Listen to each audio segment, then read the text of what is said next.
ചിന്താവിഷ്ണ ചെയ്യുവരെ ഇതൊരു അടി അടിടാ. എനിക്ക് വേണ്ട. ഒരെണ്ണം എടുത്ത അടിസകാവേ. റഷ്യയിലെ കൊടുന്തണുപ്പിൽ മഹാനായ ലെനിനും സ്റ്റാലിനും 2 എണ്ണം അടിച്ചിരുന്നു എന്നുള്ളതാണ് ചരിത്ര സത്യം. നമ്മളിപ്പോ മനസ്സൊന്ന് തണുക്കാൻ വേണ്ടി 2 എണ്ണം വീശുന്നു. ഒരു കുഴപ്പമില്ല. കാലത്തിന്റെ മാറ്റം അനുസരിച്ച് കമ്മ്യൂണിസത്തിന് മാറ്റം വരണം. ആരികടാ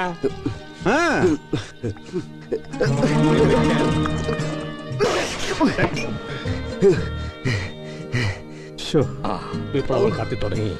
ഒരു കാമുകന്റെ ഗതികേടെ. അവളോട് പോകാൻ പ്രസകാവേ. കേട്ടിടത്തോളം മുതലാളിത്തത്തിന്റെ വക്താവാണ് ആ പെൺകൊച്ചി. വിപ്ലവ കാമുകന്റെ ഇരിപ്പ് കണ്ടില്ലേ? അണ്ടി കളഞ്ഞ അണ്ണാനെ പോലെ. എനിക്ക് വയ്യ. എന്നെയും ഒരു പെൺകുട്ടി പ്രേമിച്ചിരുന്നു. നിന്നെ? എന്റെ പ്രേമവല്ലി വർഷങ്ങളോളം നീണ്ടുനിന്ന ദിവ്യാനുരാഗത്തിന്റെ ഒടുവിൽ അവൾ സുന്ദരനും സുശീലനും സൽസ്വഭാവിയുമായ ഒരു സുമാരന്റെ കൂടെ ഇറങ്ങി ഓടി. ഇവിടെയോ ഇവനോ ഒരു പരമ കഞ്ഞി, ആ ഹരീന്ദ്രനോ കോടീശ്വരൻ.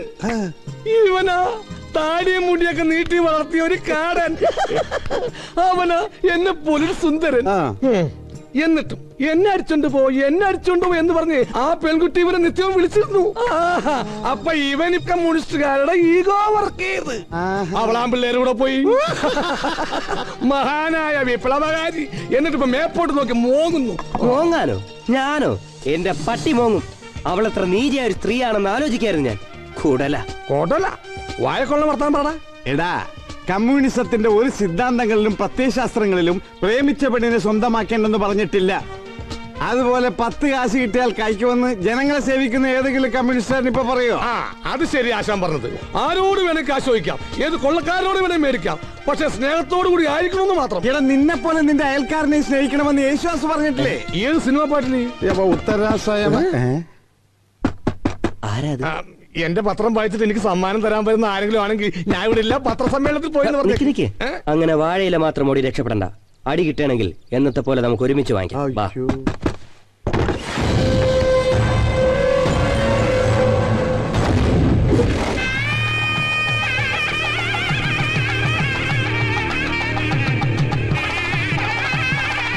വരില്ല, അവൻ വരില്ല. ഇത്രയൊക്കെ സംഭവിച്ചില്ലേ കഴിഞ്ഞ 2 ദിവസമായിട്ട്? എന്നിട്ട് അവൻ നിന്നെ ഒന്ന് വിളിച്ചോ? അത് ചിലപ്പോ വിളിക്കാൻ പറ്റാഞ്ഞിട്ടായിരിക്കും. ഞാൻ നിന്നെ വിഷമിപ്പിക്കാൻ പറഞ്ഞതല്ല ഇന്ദു, നീ അതങ്ങ് വിട്. നിനക്ക് പറഞ്ഞിട്ടുള്ളത് ഇതാ, നീ വെറുതെ ആവശ്യമില്ലാതെ. ആഹാ, നിങ്ങളോട് സ്വകാര്യം പറഞ്ഞിരിക്കുകയാണോ? വാ, മുഹൂർത്തം ആവാറായി.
ഇന്ദു മോളെ,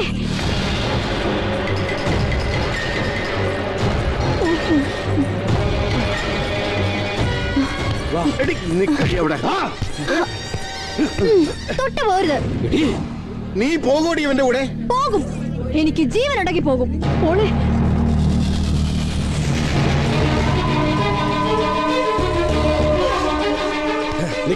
രാജാ വേണ്ട, പുകഞ്ഞ കൊള്ളി പുറത്ത്.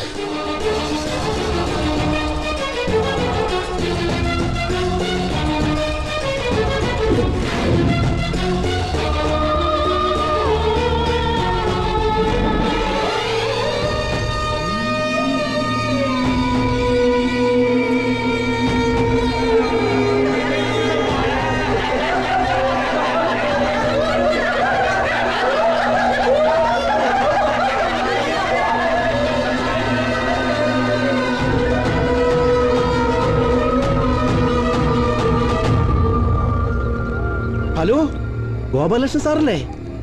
ഇത് ഷാജഹാനാണ്. സംഗതി ഞാൻ കണ്ടുപിടിച്ചു. സാർ ഇവിടെയുണ്ട്, പാലാരിവട്ടത്തെ പുതിയ വീട്ടില്. അതെ, അവിടെ തന്നെ. കാറ് പുറത്ത് കിടപ്പുണ്ട്. പക്ഷെ കോളിംഗ് ബെല്ല് അടിച്ചിട്ട് തുറക്കുന്നില്ല. മനപ്രയാസം കൊണ്ട് എന്തെങ്കിലും അവിവേകം കാണിക്കുമെന്ന് എന്റെ പേടി. കല്യാണം കഴിഞ്ഞാൽ ഉടനെ ആ പെങ്കൊച്ചിന് ഗിഫ്റ്റായി കൊടുക്കാൻ വാങ്ങിയതാണ് വീടെന്ന് ഓർക്കണം. ആ വീട്ടിൽ കയറി കഥ കടച്ച് അങ്ങേര് വല്ല അവിവേകവും കാണിച്ച ഞങ്ങളുടെയൊക്കെ വീട്ടിലെ കഞ്ഞൂടി പൊട്ടുന്നുള്ള കാര്യം ഉറപ്പാ.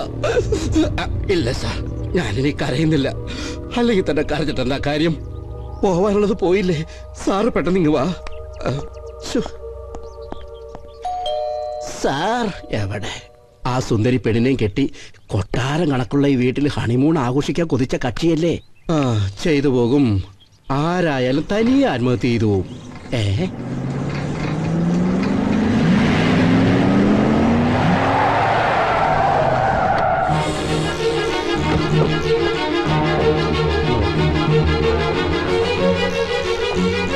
ഹരി, എടാ ഹരി, ഇത് ഞാനാ. നീ ബാലോർക്ക്.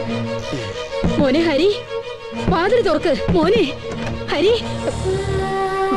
എന്താ മോനെ നീ എന്താ ഒന്നും പറയാതെ ഇങ്ങോട്ട് പോന്നത്? എന്തിനാ എങ്ങനെ നടന്ന് ബഹളം വെക്കുന്നത്? എന്നെ ബുദ്ധിമുട്ടിക്കാ, ഒന്ന് പോകാമോ പ്ലീസ്? ഹരി മോനെ, ഞാൻ അമ്മയുടെ കാല് പിടിച്ച് പറഞ്ഞില്ലേ എനിക്കിപ്പോ കല്യാണം വേണ്ടാന്ന്. എന്തെല്ലാം സ്വപ്നങ്ങളായിട്ട് ജീവിച്ചവനാ ഞാൻ. എന്നിട്ടിപ്പോ എന്തായി? എല്ലാം തകർന്നില്ലേ?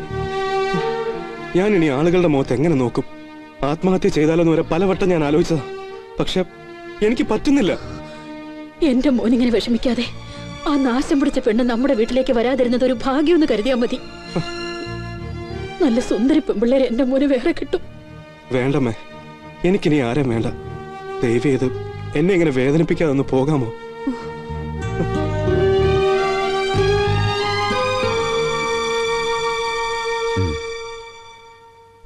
ഹരി, ഞാൻ നിന്നോട് പറയാറുള്ളതല്ലേ, ഈ പെണ്ണെന്ന് പറഞ്ഞ വർഗമേ എങ്ങനെയാണെന്ന്. നേരും നെറിയില്ലടാ. അഭിനയിക്കാൻ ഈ വെറ്റകൾ ഭയങ്കര മെഡിക്കുകളാ. ഒരു പീറ പെണ്ണിന് വേണ്ടിയിട്ട് ഇത്രയും വില പിടിപ്പുള്ള നിന്റെ ജീവിതം നീ വെറുതെ പാഴാക്കരുത്. അവള് പോണെങ്കിൽ പോട്ടടാ. അവളെ പോലത്തെ 100 കണക്കിന് പെൺപിള്ളേരെ ഞാൻ നിന്റെ മുമ്പിൽ കൊണ്ടിട്ട് വരും. അതിനല്ലേലും JK സാറ് മിടുക്കനാ. ഹരി, നിനക്കറിയാലോ, നമ്മുടെ കമ്പനി ഇന്ത്യയിൽ ഒരു ലീഡിംഗ് ഫേമായിട്ട് വളർന്നുകൊണ്ടിരിക്കുന്ന സമയമായത്. നീ ഒപ്പിടാതെ അവിടെ നിന്ന് ഒരു ഫയലും നീങ്ങില്ല. ആയിരക്കണക്കിന് ആൾക്കാരുടെ തൊഴിലും ജീവിതമൊക്കെ ഒരു പെണ്ണിന് വേണ്ടിയിട്ട് നീ നശിപ്പിക്കരുത്. ഞാൻ അവളോട് എന്ത് തെറ്റാടാ ചെയ്തത്? എനിക്ക് മനസ്സിലാവുന്നില്ല.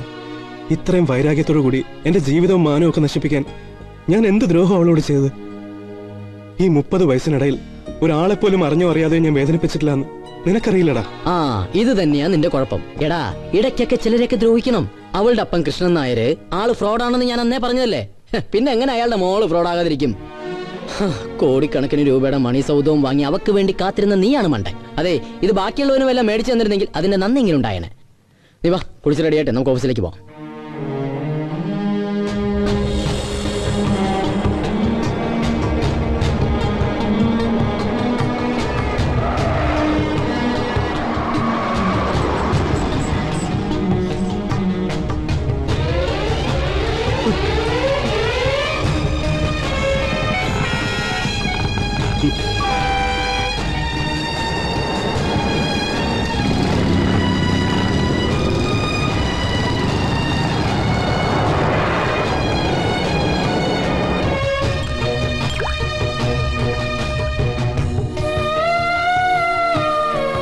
രാവിലെ വന്ന് കയറി ഇരുന്നല്ലേ സാർ?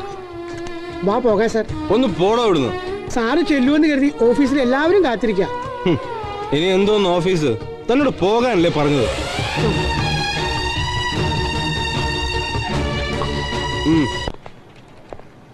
തീർന്നില്ലേ?